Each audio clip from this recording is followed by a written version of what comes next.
ಮಂಟೇಸ್ವಾಮಿಯ ಶಿಷ್ಯ ಶಿಶುಮಗ ಸಿದ್ದಪ್ಪಾಜಿಯು ಪವಾಡ ಮಾಡಿದ ಜಾಗ ಮಳವಳ್ಳಿ ತಾಲೂಕು ಅಲಗೂರಿನ ಬಳಿ ಈ ದೇವಸ್ಥಾನದ ಜಾಗವಿದೆ.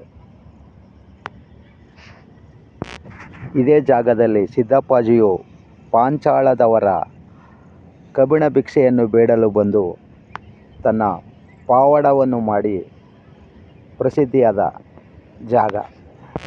ಸಿದ್ದಪ್ಪಾಜಿಯು ತನ್ನ ಸಮುದಾಯದ ವಿಶ್ವಕರ್ಮ ಜನಾಂಗದ ಪಾಳೆಗಾರರೊಂದಿಗೆ ತನ್ನ ಪವಾಡವನ್ನು ಮಾಡಿ ಎಲ್ಲರ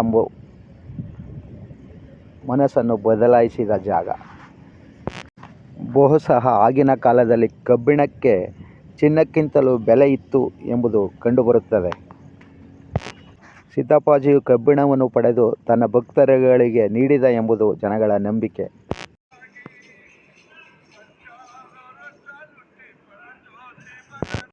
ಏಳ್ನೂರ ಕುಲುಮೆ 7 ಹಗಲು 7 ರಾತ್ರಿ ಕಾಯಿಸಿ ಏರಾಕಿರುವಂತಹದ್ದು ಸಿದ್ದಪ್ಪಾಜಿ ಇವರಿಗೆ. ಯಾರು? ಅಲಗೂರು ಪಂಚವಾಳಗೇರಿಯವರು, ಬ್ರಹ್ಮ ಪಂಚಾಳದವರು ಮಾಡಿರುವಂಥ ಸ್ಥಳ. ಪೂರ್ವ ದೇವಸ್ಥಾನ ಇದನ್ನೇ. ಅಂದರೆ ತಲತಲಾಂತರದಿಂದ ನಾವೇ ಮಾಡ್ಕೊಬಂದಿರೋದು. ಇದು ನಮ್ಮ ಬಪ್ಪಣಪುರದ ಬುದ್ಧಿಯವರಿಗೆ ಸೇರಿದ್ದು.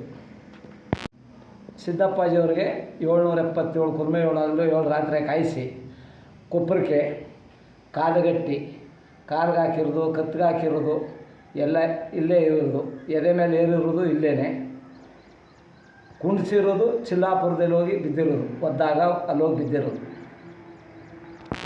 ಪಾಳ್ಯಗಾರರು ಭಿಕ್ಷೆ ಕೇಳ ಬಂದಾಗ ಕಾಳಕಾದೇವಿ ದೇವಸ್ಥಾನಕ್ಕೆ ಸಿದ್ದಪ್ಪಾಜಿಯವ್ರನ್ನ ಕೂಡಾಕಿದ್ದು ಕಾಳಕಾದೇವಿ ದೇವಸ್ಥಾನದಲ್ಲಿ. ಅದನ್ನು ಏನು ಮಾಡಿದ್ರು, ನಾನು ಕಬ್ಬಣ ಕೊಟ್ಟಿಲ್ಲ ಅಂತ ಕಬ್ಬಣ ಕೇಳೋಕ್ಕೆ ಬಂದಾಗ ಚಿತ್ರಹಿಂಸೆ ಕೊಟ್ಟು ಸಿದ್ದಪ್ಪಾಜಿಯವ್ರನ್ನ ತಗೊಂಡೋಗಿ ಕಾಳಮ್ಮನ ದೇವಸ್ಥಾನ ಕೂಡಾಕಿದ್ರು. ಕಾಳಮ್ಮನ ದೇವಸ್ಥಾನ ಕೂಡಾಕಿದ್ರು. ಅಂಥದ್ರಲ್ಲೂ ಬಿಡಲಿಲ್ಲ. ದೊಡ್ಡಮ್ಮನವರು ಅವರು ಸಹಕಾರ ಕೊಟ್ಟು ದೊಡ್ಡವ್ರಿಗೆ 1 ಸಾರಿ, ಚಿಕ್ಕವ್ರಿಗೆ 2 ಸಾರಿ ಕ್ವಾರ್ ಮಾರಿ ತಂದು ಕೂಡಿ, ನಾನು ಅದೇ ಕಬ್ಬಣನ ತೆಗೆಸ್ಕೊತೀನಿ, ನೀನು ಅಲಗೂರು ಪಂಚವಾಳಗೇರಿಗೆ ಹೋಗಪ್ಪ ಅಂಥೇಳಿ ಸಿದ್ದಪ್ಪಾಜಿನ ಕಳಿಸಿದ್ರು.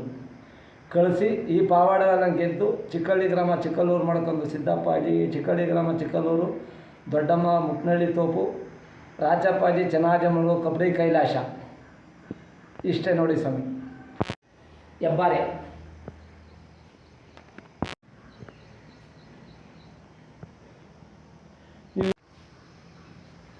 ಹಂಗೆ ಆಗಕ್ಕೆ ತಗೊಳ್ಳಿ.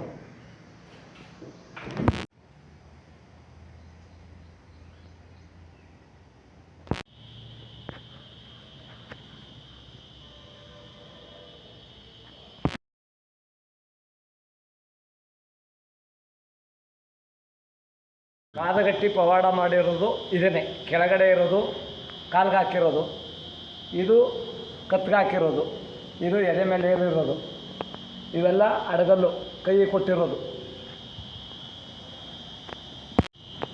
ಈಗಲೂ ಸಿದ್ದಪ್ಪಾಜಿಯು ಯಾವ ಕಬ್ಬಿಣದ ಭಿಕ್ಷೆಗೆ ಹೋಗಿದ್ದ ಆ ಕಬ್ಬಿಣಗಳಿಂದಲೇ ಅವರ ಕಾಲು, ಕೈಗಳು ಮತ್ತು ದೇಹದ ಭಾಗಗಳ ಮೇಲೆ ಹಿಂಸೆ ಕೊಟ್ಟಿದ್ದ ಕಬ್ಬಿಣಗಳನ್ನು ನಾವು ಈ ದೇವಸ್ಥಾನದಲ್ಲಿ ಶೇಖರಿಸಲಾಗಿದೆ. ಈಗಲೂ ನಾವು ನೋಡಬಹುದು.